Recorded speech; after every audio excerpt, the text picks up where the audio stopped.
Students, मैं एक बार फिर हाजिर हूँ चैप्टर 1 लेकर, क्लास 9th का मैथ का। और इस चैप्टर का नाम है नंबर सिस्टम, यानी कि नंबर जो आप अभी तक पढ़ते आ रहे हैं उन्हीं के बारे में हम यहाँ पर बताने वाले हैं। तो जब आपने नंबर पढ़ने शुरू किए थे तो आपने पढ़ा था 1 2 3 4 5 6, इस तरह से काउंटिंग करते थे, नंबर पढ़ते थे। तो इन्हें क्या कहा जाता है आपको पता होगा, नहीं पता है तो मैं बता देता हूँ। इन्हें कहते हैं नेचुरल नंबर्स। ये नेचुरल नंबर्स कहे जाते हैं। स्मॉलेस्ट नेचुरल नंबर 1 होता है। ग्रेटेस्ट जो है नेचुरल नंबर हम फाइंड नहीं कर सकते हैं। अगर हम कोई भी नंबर फाइंड करेंगे तो उसके आगे की नंबर हमें तुरंत मिल जाती है। तो there is no largest natural number exist on this earth. तो कोई भी लार्जेस्ट नंबर नहीं है, पर स्मॉलेस्ट है 1। स्मॉलेस्ट नेचुरल नंबर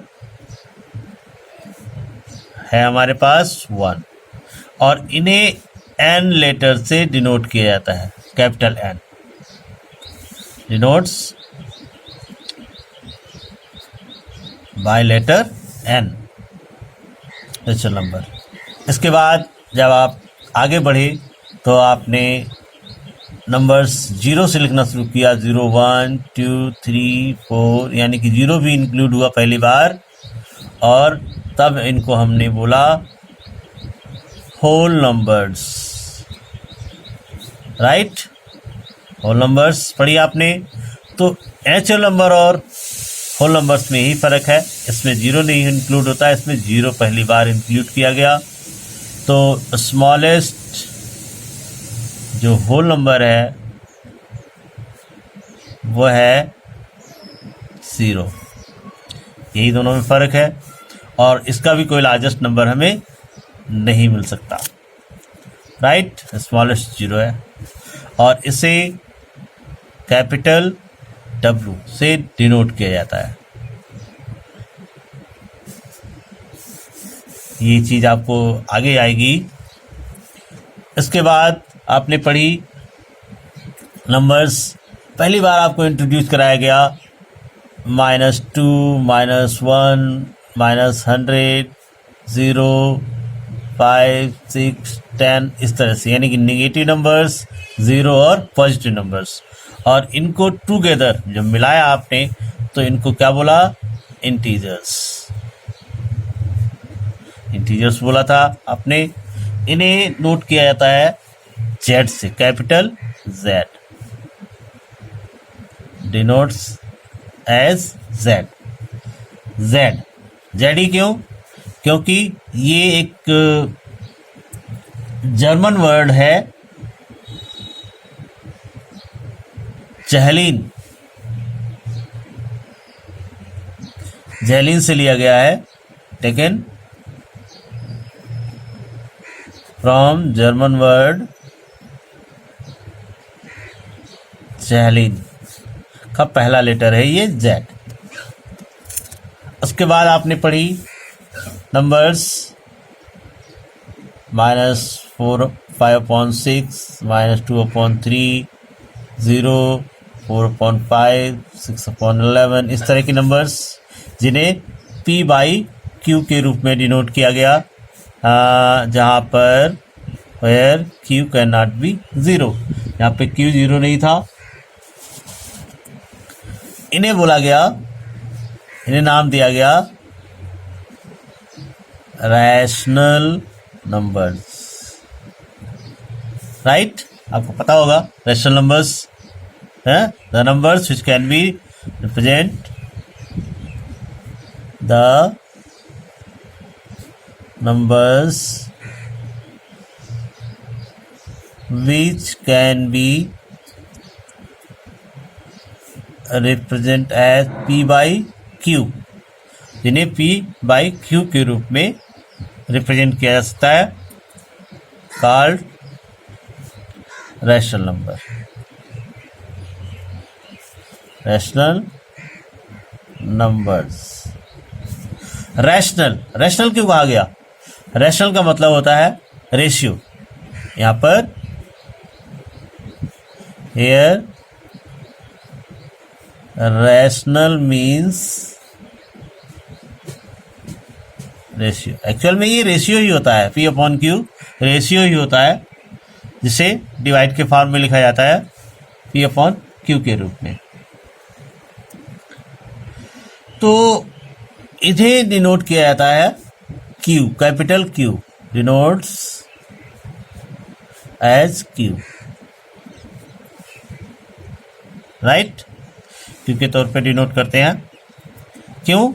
क्योंकि इनका फाइंड करते हैं हम कोशिएंट, और वहां कोशिएंट से ही लिया गया है Q, करेक्ट। तो ये रैशनल नंबर्स हैं। इस तरह से हमने आपको यहाँ पर समझाया कि नंबर सिस्टम में नंबर्स किस किस तरह की आप पढ़ के आए हैं और किस तरह की नंबर्स होती हैं। अब अगर हम ये बताएं कि रैशनल नंबर्स के बिटवीन में रैशनल नंबर, दो रैशनल नंबर्स के बिटवीन में कितनी रैशनल नंबर हमें मिल सकती हैं, तो इसका सीधा सा जवाब है कि वे कैन फाइंड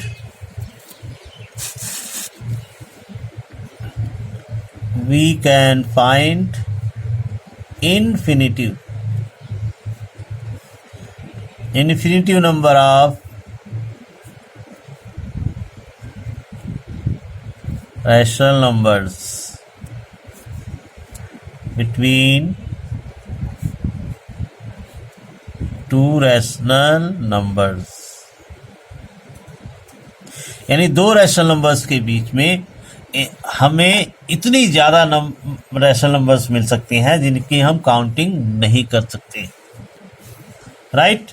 तो अभी तक हमने क्या सीखा कि जितने भी नेचुरल नंबर है, अब देखिए ना 6 को हम क्या लिख सकते हैं, अगर ये 6 है तो 6 को 6/1 लिख सकते हैं, -2 लिखा है तो उसको 1/1 लिख सकते हैं, यानी कि हम पी/वाई क्यू के फॉर्म में लिख सकते हैं। यानी 6 जो था वो नेचुरल नंबर था, इसे p/1 कर दिया तो ये रैशनल फॉर्म हो गया। यानी कह सकते हैं हम कि जितने भी नेचुरल नंबर होते हैं, जितने भी होल नंबर्स होते हैं और जितने इंटीजर्स होते हैं, वो सारे रैशनल नंबर भी होते हैं। लेकिन इसका उल्टा नहीं होता, इसका वाइस वर्सा नहीं हो सकता। रैशनल नंबर्स इंटीजर नहीं हो सकते, ना ही रैशनल नंबर होल नंबर हो सकते हैं, ना ही वो नेचुरल नंबर हो सकते हैं। नेचुरल नंबर, होल नंबर और integers, I am repeating again, natural number, whole number and integers all are rational numbers, but rational numbers are not whole number, not natural number and also not integers, right? I think यहाँ तक आपको समझ में आ गया होगा। चलिए आगे बढ़ते हैं और करते हैं एक्सरसाइज। यहाँ पर है एक्सरसाइज 1.1 का पहला क्वेश्चन। तो पहला क्वेश्चन है, is 0 a rational number? Can you write it in the form of p/q, where p and q are integers and q is not 0? तो इसका सीधा सा आंसर है yes, 0 is a rational number। 0 एक rational number है। It can be written as p/q। कैसे, देख लीजिए, 0.1, 0.5, 0.11 सो ऑन।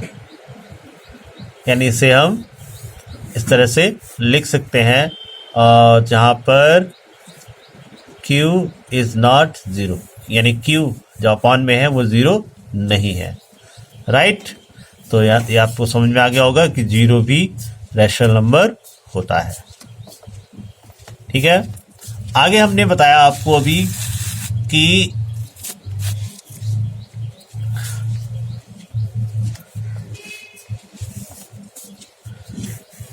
दो रैशनल नंबर के बीच में infinitive number of rational numbers find की जा सकती हैं।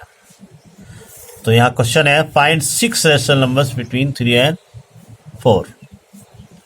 देखिए रैशनल नंबर फाइंड करने के दो तरीके होते हैं, या तो हम इनको ऐड करके 1/2 से मल्टीप्लाई कर दें तो हमें इनके बीच की एक नंबर मिल जाएगी, फिर उसी प्रोसेस को रिपीट करते जाइए तो हमें रैशनल नंबर्स मिल जाती है। और एक वैकल्पिक यानी कि एक ऑप्शनल प्रोसेस भी होता है जो कि स्टूडेंट्स को बहुत ही आसान पड़ता है, वो भी हम समझा देते हैं यहाँ पर। ऑप्शनल मेथड जैसे हमने लिया 3 and 4, ये है, इसे हम रैशनल फॉर्म में लिखेंगे। रैशनल फॉर्म का मतलब 3/1 and 4/1। अब 3 और 4 के बीच में वैसे तो कोई रैशनल नंबर दिखाई नहीं दे रही है, राइट, तो हम को 6 रैशनल नंबर फाइंड करनी है। जब कॉन्सिक्यूटिव दो नंबर होती हैं, चाहे वो रैशनल फॉर्म में हो चाहे वो होल नंबर के फॉर्म में हो, किसी भी फॉर्म में हो, तो अगर 6 फाइंड करनी है तो हम उसे 7 यानी एक ज़्यादा से मल्टीप्लाई करते हैं। तो इसको हमने मल्टीप्लाई किया, मल्टीप्लाइंग बाई 7 से मल्टीप्लाई कर दिया। तो 7 मल्टीप्लाई करने का मतलब है दोनों ऊपर नीचे यानी कि न्यूमरेटर और डिनोमिनेटर दोनों ही मल्टीप्लाई होते हैं। 3 × 7/1 × 7 एंड 4 × 7/1 × 7। तो ये क्या हो गया 21/7 एंड 28/7। और अब हम यहाँ पर नंबर लिख लेंगे 21/7, इनके बीच में 22, ये इंक्रीजिंग आर्डर है, 21 से 28 बढ़ता हुआ क्रम है, 23, 24, 25, 26, 27, 28, 1 2 3 4 5 6। तो 6 रैशनल नंबर हमको यहाँ पर मिल गई। इसको सिंप्लीफाई कर देंगे तो ये 3 आ जाएगा, 22/7, 23/7। इस तरह से हम इनको ब्रैकेट में अलग करके इस तरह से लिख लेंगे और ये हो गया 4। तो 3 और 4 इनके बीच में ये रैशनल नंबर हमको मिल गई। ये बहुत ही आसान तरीका होता है, बहुत ही सिंपल प्रोसेस होता है। दूसरा जो प्रोसेस है वो भी मैं बता देता हूँ। तो 3 + 4 × 1/2, तो ये आ गया क्या 3 और 4 7, 7/2, ये आ गया 7/2। तो यानी कि 3 और 7/2 और 4 ये एक नंबर मिल गई। क्योंकि ये और ये रिजेंबल नहीं होगा, आप ये कह सकते हैं कि ये तो यहाँ पर 7/2 तो आया ही नहीं, तो 7/2 यहाँ पर नहीं आएगा। क्यों? क्योंकि हमने पहले ही बताया कि दो रैशनल नंबर के बीच में infinitive number of rational numbers can be find, यानी कि बहुत सारे नंबर जिन्हें हम गिन भी नहीं सकते, इतनी नंबर्स होती हैं, इसलिए आपके आंसर में रिजेंबल्स नहीं होंगे। आप इनको हम इनके बीच की दो निकाल सकते हैं। ये निकाला तो 3 + 7/2 को मल्टीप्लाई 1/2, देखिए 2 यहाँ पर ऐसे आप लिया, 2 3 2 6 + 7 मल्टीप्लाई 1/2, ये आ जाएगा 13/4, यानी कि 3 13/4 7/2 और 4। अब हमको यहाँ पर 2 मिल गई, देखिए यहाँ पर मिली थी हमें और यहाँ पर 2 हो गई। इसी तरह से हम प्रोसेस को आगे बढ़ाते हैं, इन दोनों के बीच में या इन दोनों के बीच में निकालते हैं, इन दोनों के बीच में निकालते हैं।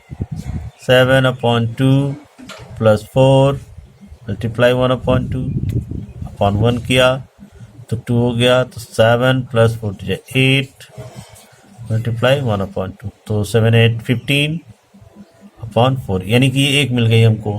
तो अब हमें 3 मिल गई यहाँ पर, 3 13/4 7/2 15/4 और 4, यानी कि 3 पर यहाँ पर हमें मिल गई है, राइट। इसी तरह से इसको और आगे बढ़ाते हैं, हम इन दोनों के बीच में निकालते हैं। तो 13/4 + 7/2 मल्टीप्लाई 1/2, तो 4 हो गया एलसीएम। तो 13 प्लस 2 7 जा 14 मल्टीप्लाई 1/2 और 14 13 27 27/8 यानी कि आ गया 3 13/4 7/2 27/8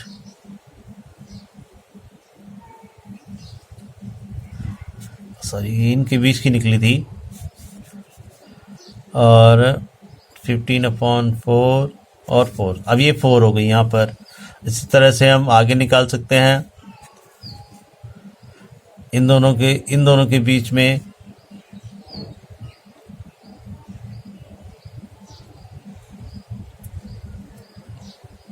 7/2 और 15 7/2 प्लस 15/4 इनके बीच में निकाल सकते हैं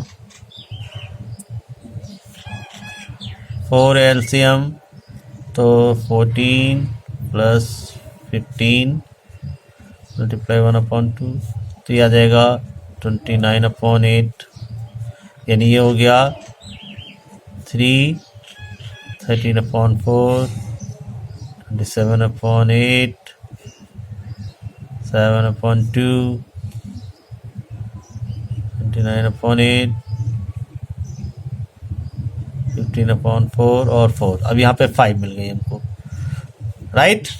तो इस तरह से एक और हम निकाल सकते हैं, किसी भी के बीच की एक निकाल सकते हैं हम। यहाँ पर इनके बीच की निकालने चाहें तो 13/4 प्लस 27/8 को मल्टीप्लाई कर दिया 1/2 से 8 एलसीएम हो गया। तो 26 प्लस 27 मल्टीप्लाई 1/2 तो ये हो जाएगा 53/16। तो फाइनली हमें वो नंबर्स मिल जाएंगी 53/16 27/8 7/2 29/8 15/4। ये 6 नंबर्स जो हैं वो 3 और 4 के बीच में हमें मिल जाती हैं। तो ये जो प्रोसेस है इसे जो है कहते हैं हम a प्लस बी मल्टीप्लाई 1/2 इसके तहत होता है। तो गाइस आपको समझ में आ गए होंगे दोनों मेथड्स। ये अल्टरनेटिव मेथड है, इसी का यूज ज़्यादातर बच्चे करते हैं, इसका यूज बहुत कम बच्चे करते हैं। पर अगर हमको 1 या 2 निकालनी है तो हम इसका यूज बड़े आसानी से कर लेते हैं, लेकिन जब हमें ज़्यादा निकालनी होती हैं तो हम इसी मेथड अल्टरनेटिव मेथड का ही यूज करते हैं। क्वेश्चन नंबर 3 देखिए, इसमें भी 5 रेशनल नंबर निकालनी है, 3/5 और 4/5 के बीच की। देखिए सोल्यूशन 3/5 एंड 4/5 ये रेशनल फॉर्म में है, राइट। तो हमें 5 निकालनी है, उसको मल्टीप्लाई कर देते हैं। किससे मल्टीप्लाई करेंगे?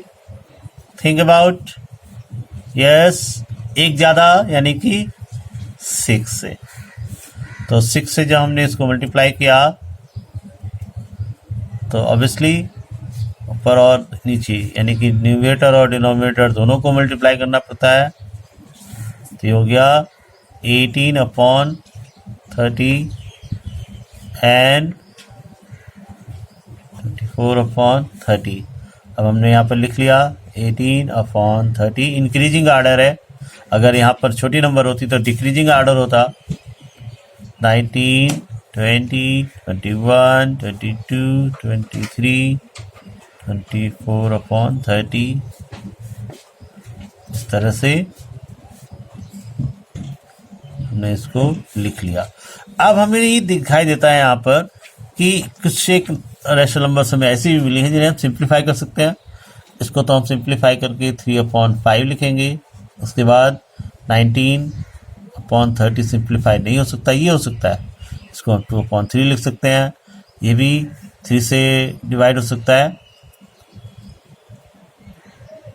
ये 7/10 लिखा जा सकता है। इसको 2 से कर सकते हैं। 11/15 23 को नहीं कह सकता। इस तरह से 5 रेशनल नंबर हमें मिल गई है 3/5 और 4/5 के बीच में, राइट। बहुत ही आसान सा प्रोसेस है, इसे आप आसानी से कर सकते हैं और किसी भी क्वेश्चन में कर सकते हैं। अगर एक चीज़ और देखने को मिलती है, अगर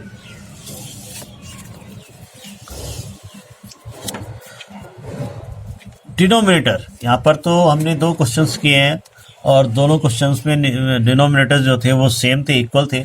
अगर डिनोमिनेटर इक्वल नहीं होते हैं तो हमें डिनोमिनेटर एलसीएम लेकर इक्वल कर लेना होता है, उसके बाद में आगे प्रोसेस को बढ़ाना होता है। इस चीज़ का भी ध्यान रखा जाता है। तो स्टूडेंट्स आगे बढ़ते हैं क्वेश्चन नंबर 4 पर। State whether the following statement are true और फॉल्स। ये बताना है कि स्टेटमेंट जो यहाँ पर नीचे दिए गए हैं ये ट्रू है या फॉल्स है। Every natural number is a whole number. तो जब हमने अभी पढ़ाया था तो हमने बताया था कि नेचुरल नंबर शुरू होते हैं 1 2 3 इस तरह से, और होल नंबर 0 1 2 3 से। तो ये वाले नंबर तो इसमें आ जाते हैं, यानी कि जो नेचुरल नंबर है वो होल नंबर में तो आ जाते हैं, पर होल नंबर नेचुरल नंबर में नहीं आते। तो every natural number is a whole number, हर नेचुरल नंबर होल नंबर होता है। तो इसका सीधा सा आंसर है यस, यानी कि ये स्टेटमेंट सही है correct.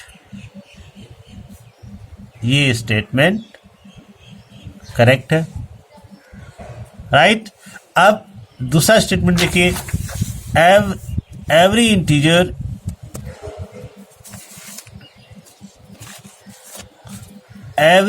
Is a whole number, हर इंटीजर होल नंबर होता है। अब इंटीजर क्या थे, इंटीजर -2 -3 -1 0 4 5 ये थे इंटीजर्स, हम जेड से लिखते हैं। और होल नंबर्स तो ये है। तो होल नंबर्स हम देखते हैं सारे पॉजिटिव होते हैं और इसमें नेगेटिव नंबर्स भी होते हैं। तो यानी कि इंटीजर्स, सारे इंटीजर्स जो है वो होल नंबर नहीं हो सकते।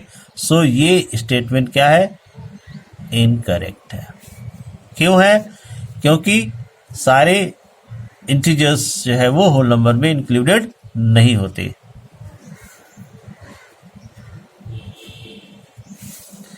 यानी किसका सीधा सा आंसर है नो। एवरी रैशनल नंबर ये होल नंबर। इसी तरह से रैशनल नंबर जो होते हैं वो p/q के फॉर्म में होते हैं, जबकि होल नंबर जो होते हैं वो होल नंबर होल फॉर्म में होते हैं, पूरे पूरे होते हैं। इसलिए रैशनल नंबर भी होल नंबर नहीं होते, इसलिए ये भी स्टेटमेंट इनकरेक्ट है। यानी किसका फिर सीधा सा आंसर है नो, राइट। अब आपको समझ में आ गया होगा अच्छी तरह से। तो students, thanks for watching video. To get the next video, subscribe the channel. Thank you.